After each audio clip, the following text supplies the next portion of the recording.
After a painful breakup, small town girl Gemma moves to Los Angeles with the hopes of making it big.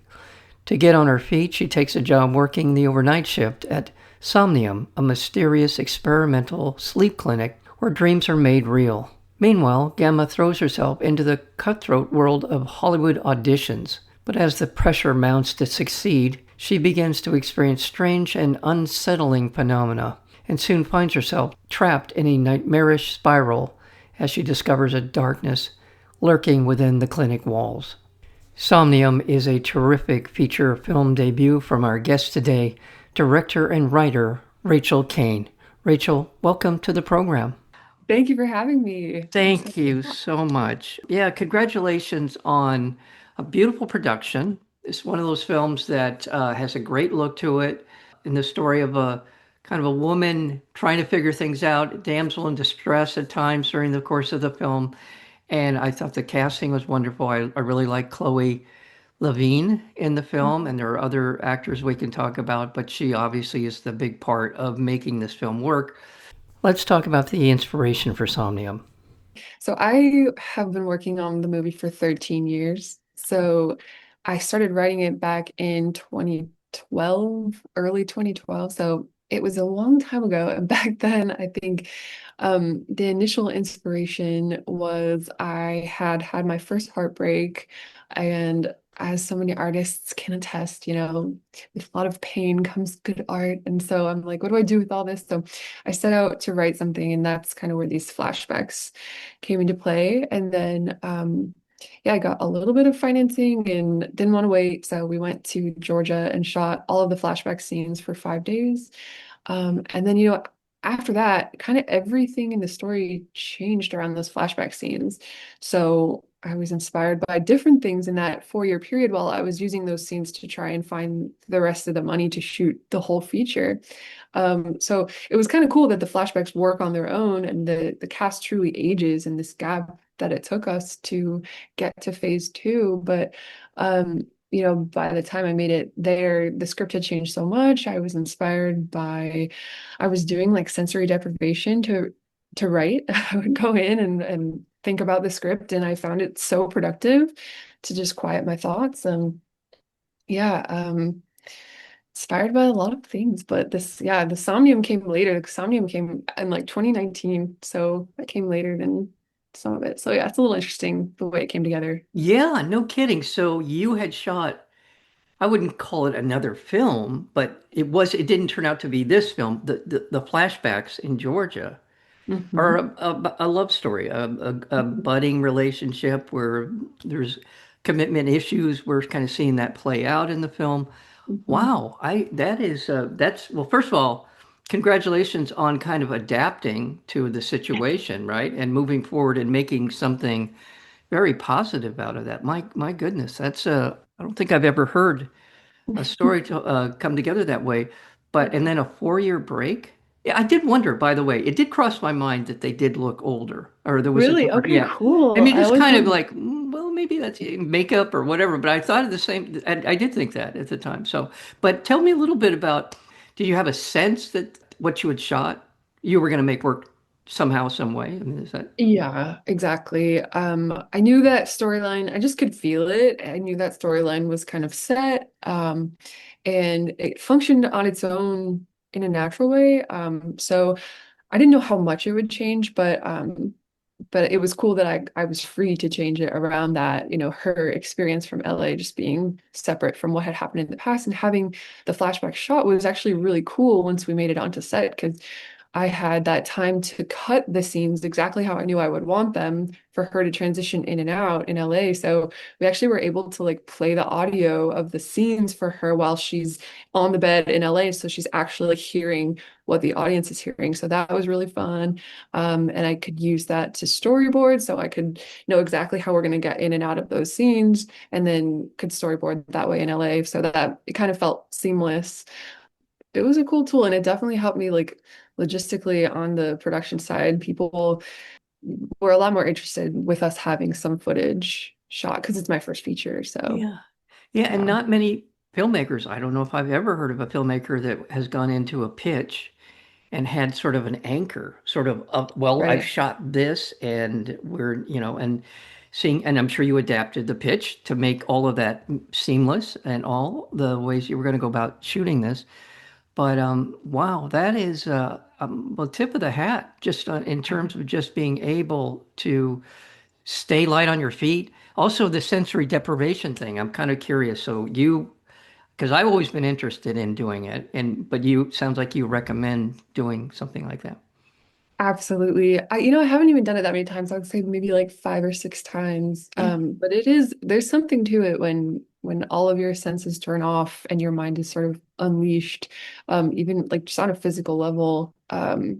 Yeah, I feel like my thoughts just flow so much more freely and I can think on a grander scale more freely. So it's I always suggest for creatives, like for creative people, it's a tool for sure. It's cool. Well, the story certainly has a lot of different elements. A love story, uh, a woman, young woman trying to find herself. She has ambition, and then there's an undertone of horror Mhm. genre in here. How would you, let's walk through the story a little better than I did when in the introduction.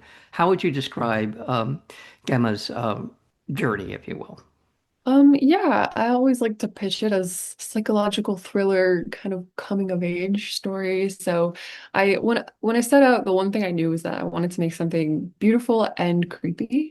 Kind of my two favorite genres. And so it's about this girl who moves to LA to be an actress, but to get on her feet, she takes a job at this clinic that can actually transform people through a 6-week procedure and make their dreams their reality.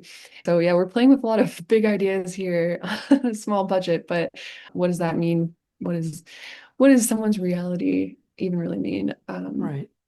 All right, I want to talk about the cast because I think it's important to, I mean, it's important to the success of the film to be able to bring in some good actors to support what Chloe Levine is doing.